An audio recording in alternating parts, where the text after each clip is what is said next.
Hi friends, today's video I am going to discuss about section 92 of BNS and 316 IPC.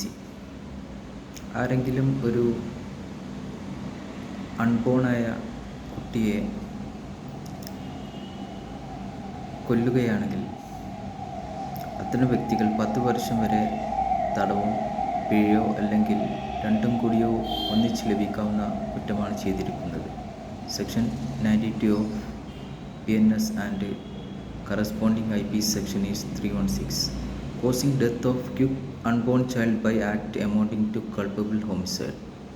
Whoever does any act under such circumstances that if he thereby caused death, he would be guilty of culpable homicide and does by such act cause the death of a quick unborn child shall be punished with imprisonment of either description for a term which may extend to 10 years and shall also be liable to fine.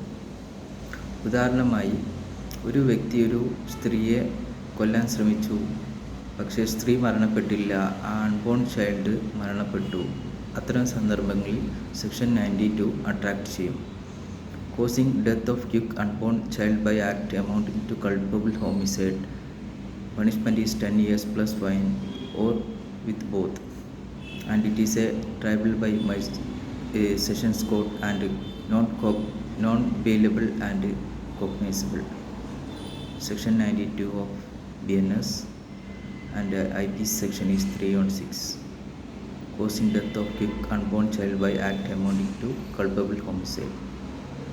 ആരെങ്കിലും ഒരു അൺബോണായ കുട്ടിയെ culpable homicide ചെയ്ത് കൊല്ലുകയാണെങ്കിൽ അത്തരം വ്യക്തികൾ 10 വർഷവും തടവോ പിഴയോ അല്ലെങ്കിൽ രണ്ടും കൂടി ഒന്നിച്ച് ലഭിക്കാവുന്ന കുറ്റമാണ് ചെയ്തിരിക്കുന്നത്. Thank you very much.